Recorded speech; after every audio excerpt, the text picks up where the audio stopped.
Naam, hujambo na karibu katika taarifa za John Lee Samuel Brand Kenya. Iwapo ndio mara yako ya kwanza kujiunga katika channel hii, basi hakikisha kwamba umeweza kusubscribe ili ukaweze kuwa katika nafasi nzuri ya kuweza kupata taarifa zaidi kadri yanapochipuka.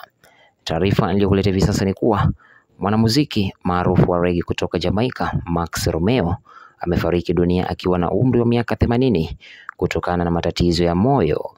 Kifo chake kilithibitishwa kupitia taarifa rasmi iliyochapishwa kwenye mitandao ya kijamii Jumapili na kusababisha wimbi la rambirambi kutoka kwa mashabiki duniani kote.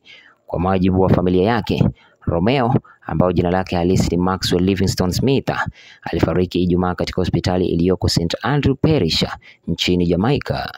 Nikinukuu, "Kwa huzuni kubwa tunatangaza kifo cha mpendwa wetu Max. Tunashukuru kwa upendo na rambirambi na tunaomba faraga wakati huu. Mashujaa hawafi kamwe." Mwisho wa nukuu. Taarifa ya familia ilisomeka. Binti yake Azana Smith alieleza kuwa familia imevunjika moyo na inaomboleza kwa huzuni. Nikinukuu, "Baba yangu Max Smith hayupo tena katika dunia hii, lakini ataendelea kuishi mioyoni mwetu." Mwisho wa nukuu, alisema kupitia mahojiano na Dancehall Mag. Max Romeo alianza muziki miaka 1960 kama mwanakundi la Emotions kabla ya kujitosa katika kazi ya msanii wa kujitegemea.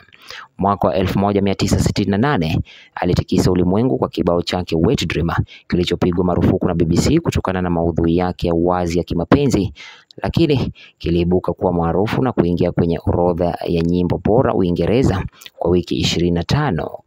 Mbali na Wet Dream, Max pia alifahamika kwa nyimbo kama War in Babylon na Chase the Devil ambazo baadaye zilisampuliwa na wanamuziki wengine kama The Prodigy. Albamu yake ya mwaka wa 1976 War in Babylon iliyozalishwa na Lee Scratch Perry na kundi la The Upsetters ilimfanya kuwa miongoni mwa magwiji wa reggae wa mtindo wa roots. Katika maisha yake ya kisiasa na kijamii, wimbo wake Let the Power Fall ulitumiwa katika kampeni ya uchaguzi ya chama cha People's National Party mwaka wa 1972 chini ya Michael Manley.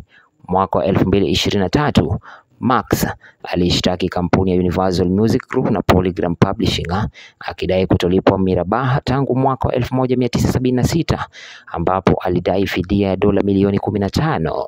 Wakili wake Errol Michael Henry alimkumbuka kama mtu mpole, mkarimu na mwenye upendo mkubwa kwa familia yake. Max ameacha alama isiyofutika katika muziki wa reggae ulimwenguni. Hakika mashabiki wake hawatamsahau kamwe. Kama John Lee Samuel Brand, natoa risala zangu za rambirambi kwa familia, jamaa na marafiki wake Max, na Mola ailaze roho yake mahala pema palipo na wema. Asante mtazamaji.